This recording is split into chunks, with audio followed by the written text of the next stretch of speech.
Hi, I'm Dr. David Purves. In this short audio, I'm going to be considering this question. How do we rewire our brains? Now, it might seem like an odd proposition. How on earth do you rewire your brain? But I promise you, it's not quite as complicated as you might at first think. And the purpose of rewiring your brain, of course, is to rewire your brain out of intense anxiety. I also have to say, intense anxiety will almost always go alongside depression. So really, when I say anxiety, I'm also saying anxiety and depression. And because as you'll see from what I'm about to say, the same principles apply to anxiety as apply to depression. So the question is, how do you rewire your brain? Well, we could equally well say, how do you learn anything? Because whenever you learn something, you are, in principle, rewiring your brain to learn this new piece of information. And really how it works is that every time you remember something, which is in principle learning something, every time you remember something, you've created a physical neural pattern within the neuronal structure of your brain. Your brain has physically made neuronal connections which have a physical representation. It's not mystical or hypothetical or anything else. It's a physical representation. And that physical representation encodes the experience that you've had, and that's what we call a memory. Be a bit like if you look at the old-fashioned magnetic cassette tapes. The tape remembers, the tape encodes the information that you've put on it. You can't necessarily see it on the tape itself, but by arranging the magnetic structure of the tape, it has encoded, the music or the audio, whatever it is that you put on it. So when we learn something, we actually create a physical representation of that learning experience within the neuronal structure of our brain, and that's what learning is. So when you hear people talk about the trillions of connections between the neurons in the brain, what they're really talking about is all of the experiences that you've had and all the things that you've learned are represented in neuronal connections. So that gives us the first part of the puzzle. How do we rewire our brain? Well, we rewire our brain by rewiring or creating new neuronal connections. Now, if you experience intense anxiety, I often say to people, how long have you been anxious? And they might say, well, let's just use the example that I use. Let's say a year. How long have you been anxious? I've been anxious for a year. How much of that year have you spent being anxious? Well, it varies, but if someone suffers from intense anxiety, they're likely to say, I'm anxious all the time. I'm always anxious, 100%. Of course, that's probably not true, but what they're really saying is that they're anxious a lot. Now, if you want to get good at something, what do you have to do? Well, if you want to get good at something, you have to practice. And so in principle, if you've been anxious for a year and you've been anxious all the time, you have practiced being anxious. You have put a huge amount of time and effort into being anxious, and that therefore has given you the experience of anxiety, on an everyday basis. If you practice something, you become good at it. If you're anxious all the time, you've practiced anxiety, you've become really good at being anxious, and that's why you have anxiety all of the time. And that's also why doing something to make yourself feel better, which is a nice thing, perhaps a massage, drinking some alcohol, even sometimes people do drugs, taking an anxiolytic, an anti-anxiety medication. Whilst these might make you feel a bit better, might offset the symptoms, might reduce the intensity of the symptoms, they won't address the anxiety directly because, of course, they're not changing the neural pattern which has been created and practiced and extended and nourished and reinforced through the constant practice of anxiety.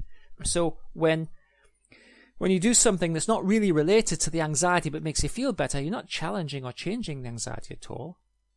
You're simply doing something quite understandably to feel better. But what we need to do is we need to rewire the brain so you don't have the experience of being anxious all the time. So the question is, how do we do that? Well, of course, if you can practice being anxious, You can also practice not being anxious, and that's what we're thinking about right now. How to practice not being anxious. Now, the hardest things to change really are internal habits. If I was to say to you, for instance, I want you to build that muscle up, you'd get some weights, you'd practice working that muscle, and it would get bigger. It's kind of simple in a way because you can see the muscle getting bigger, and that gives you visual feedback on how you're doing. If I was to say to you, I'd like you to learn this passage, say for a play, you'd practice the passage over and over and over again, and you'd become good at it, and you say, yeah, I'm getting it, yeah, I've got it now, yeah. And then you'd rehearse it, you practice it, and that's it, it's done. But when you're changing psychological things, it's hard to know what to practice. It's hard to know where to focus your attention, and it's hard to know that you're doing the right thing. And you know, human beings often have a limited amount of oomph when it comes to changing psychological things, and because I never met anyone who had a psychological problem, such as intense anxiety or depression, who hadn't tried other things before they come to my clinic or they engage with my processes and had become disappointed with them. You know, it works for a little while, or you get some placebo effect, or it makes you feel a bit better, but doesn't really challenge the core concepts that create the anxiety and, create the anxiety on an ongoing basis. So it's important to recognize that without a map, without a system that you can follow and that you can have confidence in, it can be hard to stick with the process. But you know what? It's very doable to eliminate intense anxiety and depression. All it requires is consistent time and effort on a proven and well-trodden map. Now, if you've been anxious for 10 years, and I've met people who've been anxious for 20 odd years. I mean, some people say I've been anxious all my life. But of course, it's not exactly true. It goes up and it goes down. Sometimes they feel better. Sometimes they feel worse. Equally well, people say I've been depressed for 20, 30 years. It goes up, it goes down. But in general, you know, they'd recognize the experience of depression. I've found that there's an interesting insight I can bring to how much time and effort it takes to reduce anxiety and depression, even if you've experienced it for a long period of time. Now, you may have heard of the 10,000 hour rule, which is the idea that if you want to become expert in something, you have to practice for 10,000 hours. And after 10,000 hours, you'd be expert. So, you know, a concert pianist, violinist, someone who's a chess prodigy, someone who's, brilliant at coding computers. These are the kinds of examples that are usually given. And less than 10,000 hours of experience gives you a bit less expertise. But to be world-class, they say 10,000 hours. Okay, if you think about it, if you are practicing the violin or the piano, you're practicing lots of different things. Lots and lots of different things. Different scales, arpeggios, lots of finger movements. Huge variety of things. If you're practicing to be a chess grandmaster, perhaps you're a chess prodigy, you're playing lots of different games, you're remembering lots of different strategies. Chess, to a large extent, really, is a memory test. But if you're practicing being anxious, you're really only practicing, often, only one or two things, repetitively. You're practicing the same thing over and over and over again. And that's why the 10,000 hour rule, in my opinion, doesn't apply to anxiety or depression. Whilst you have many experiences of being anxious, or many experiences of being depressed, they're the same kinds of process, just applied in different circumstances. That's why I have found that it doesn't take 10,000 hours to practice and to remove anxiety. It takes actually relatively few. Now, I've developed a rule of thumb from clinical practice, but really this is also supported, by research literature and research that I've done with clinical populations. If you are, let's say, mildly anxious, perhaps up to even sort of mild, moderately anxious, it will take approximately 6 to 8 weeks of treatment for you to become what we might call non-clinical, which really means that you're below a clinical cut-off score if you had a standardized test. So how do we know, in principle, in clinical practice, how do we know someone's anxious? Well, obviously, they say they're anxious, but any clinician who is a scientist and who kind of cares about the quality of their program, we'll tend to measure the anxiety, and we do that by using a standardized scale. And so in research trials, that's what we do. And so mild to mildly moderate anxiety will take 6 to 8 weeks to get down to non-anxious. And when someone's non-anxious, and I often say to people, so what's been happening, what's happened in your week, and by the time they get down to non-anxious, people say, nothing really, normal. And I say, any anxiety or panic? And they go, I forgot to be anxious. And that's when I know that we've pretty much done the cure. When you forget to be anxious, then you're just basically getting on with your life. You're having the same life as everybody else, without anxiety being the thing which is managing your experience. The same would be true of depression. Yeah. Oh yeah, I forgot to. Yeah. No, I haven't been depressed all week. Yeah, I forgot about it. Brilliant. Now, if you have suffered for anxiety for a longer period of time, let's say some years, a few years, and you'd be in the moderate to, let's say, severe anxiety. Now, severe anxiety is where it's occupying a lot of your mind, where you're commonly focused on anxiety-provoking outcomes and whatnot. If you suffer from moderate to severe anxiety, typically it will take about 10 to 12 weeks to move you down to the non-clinical or mildly anxious pot. It really depends where you start. There's a kind of a natural system with this. But as a general rule, the more effort you put into it, the better the outcome that you get. And for most people, 10 to 12 weeks of tackling anxiety using my systems, and you will be in the non-clinical pot. You'll no longer be anxious, and probably no longer depressed, and you will have forgotten to be anxious. And of course, when you finish the system and you're just getting on with your life, you'll be sitting, somewhere having a holiday, and you go, oh yeah, this time last year I was anxious. But you know what? Oh gosh, I've forgotten about that. Yeah, completely forgotten about it. And that's what we're after. So whilst you can practice for years and years and years being anxious and or depressed, it doesn't take that much time and effort to remove anxiety from your experience. But in principle, what it does take is a focus of your attention on the project of reducing intense anxiety, getting rid of it, or depression. And it takes the willingness to do a little bit every day. Now, I am a big fan of doing a little bit every day, because a little bit every day constantly reminds your brain and what the project is and what you're focused on. A second reason why it doesn't take as long as you might imagine to remove anxiety and depression from your life is this. All of the thoughts and beliefs that you have about anxiety, intense anxiety, and even intense depression are wrong.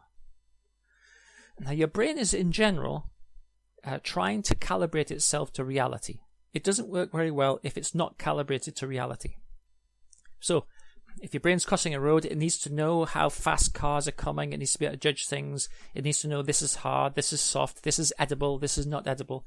Your brain's kind of overall purpose, if you like, is to do what you want it to do and to give you the right kinds of experiences to help you to survive and procreate and carry the genes on, etc.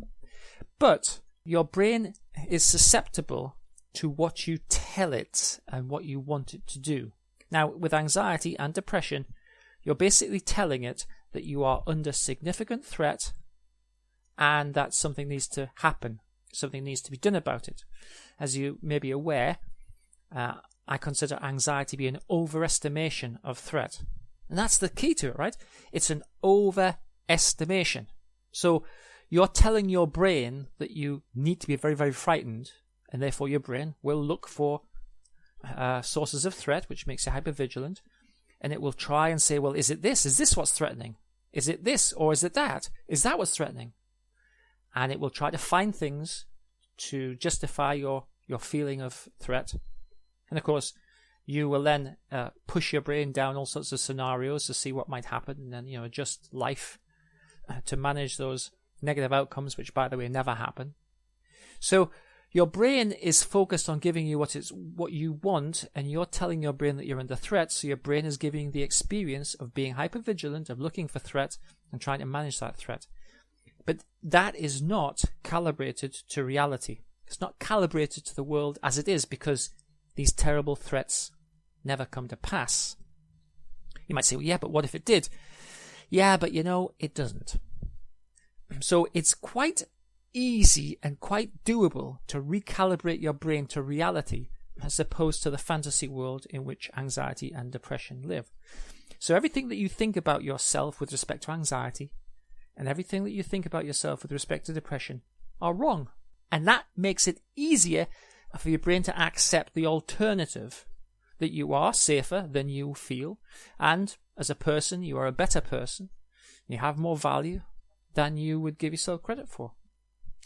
And that's what my system does. It takes you down this path of revaluing yourself and of recalibrating your experience to reality. And that means rewiring your brain so that instead of it automatically going to intense anxiety and depression, it goes to normality. It goes to McDonald's. It goes to gardening. It goes to having a walk on a peaceful evening, enjoying it. It goes to feeling easy with yourself and relaxed. It goes to automatically enjoying the experience that you're having, or focusing on work, or helping the kids with their homework. It does not go to threat. And that's the critical point. At any moment in your life, you have a choice. You can go to threat, or you can go to safety. Threat is a fantasy. Safety is a reality. At any moment in your life, you can go to self-critical, self-deprecation, sort of negative beliefs, etc. Or you can go to accurate. You're a good person. You do the best you can. You have value. And the habit of thought, which is intense anxiety and depression, always takes you to the fantasy. And what we need to do is to rewire the brain so instead of the fantasy, it takes you to the reality. Now, a criticism that you might have is that, yeah, but I am useless. I am horrible. The light world is threatening. It's what you might feel, but just because you feel it doesn't make it true. The world is actually relatively safe for you. I mean, some people have difficult lives. Some people are refugees. Some people are displaced from their homes. But the world is still relatively safe. And actually, it's safer than it's ever been, as a matter of fact. You might say, yeah, but I feel useless. I feel like a fraud. I feel like people don't like me.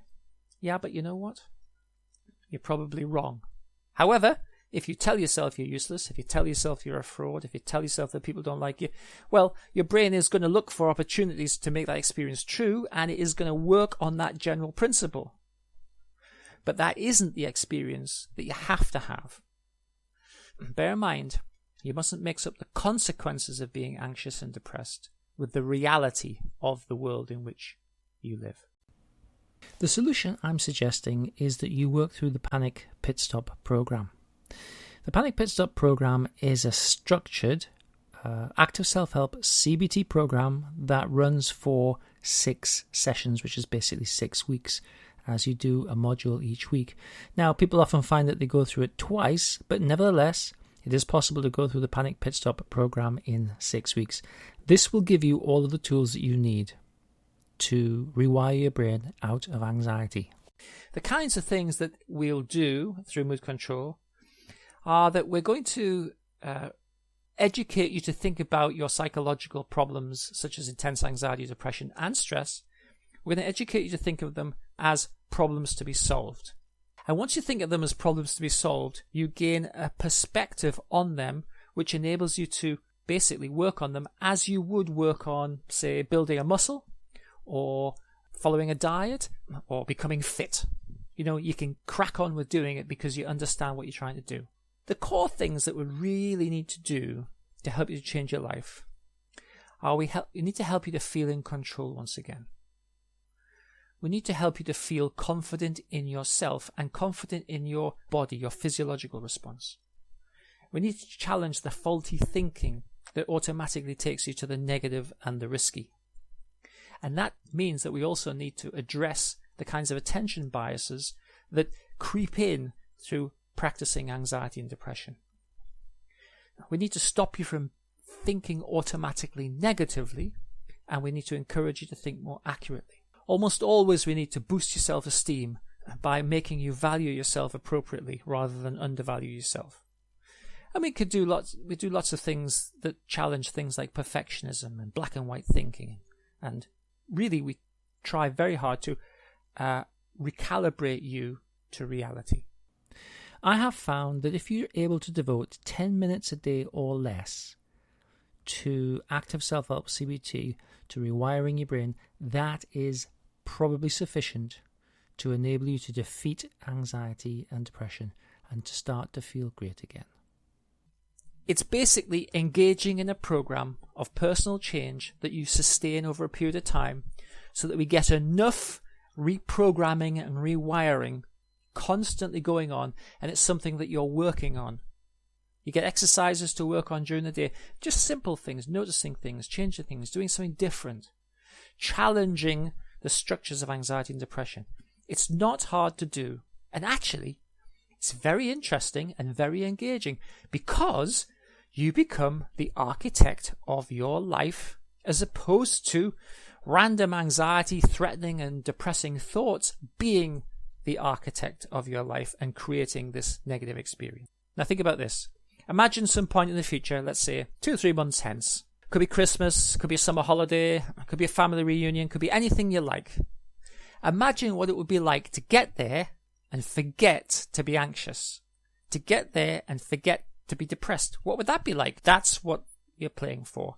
That's what you can focus your attention on. And that's what you can achieve.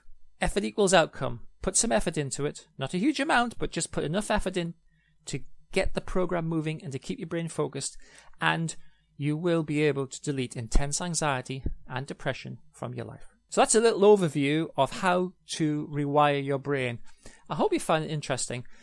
I've done this with hundreds and hundreds of people in my clinical practice. I've been in clinical practice for over 20 years. Before that, I was a research psychologist and university lecturer and professor. So I have been involved in this kind of thing for a long time. And I have helped thousands of people. It's hard to know exactly, but I think something like 8,000 people have been through my programs at one time or another. And I have collected research data on some hundreds of them. And everything that I've said to you is borne out by research data and my clinical experience. This is a path that you can follow with confidence. It doesn't require any real leap of faith other than put one step in front of another. And on any journey, if you put one step in front of another, eventually you reach your destination. Inevitably, you reach your destination. I hope you found this information interesting and potentially useful, and I hope to see you on the inside of the Panic Pit Stop program. It is true to say that if you put effort in, you will get the outcome that you want. 10 minutes a day or less, and I'm here to support you. Please leave comments as you go through the program, and think of it as a discrete intervention that takes you from where you are to where you want to get to. And that is fantastic because you now have a roadmap, you now have an intention, you have a goal, and you have a well-trodden path to use, and that is like a golden ticket. It's the recipe for success. So I hope you found this interesting, and I look forward to seeing you on the inside of Panic Pit Stop.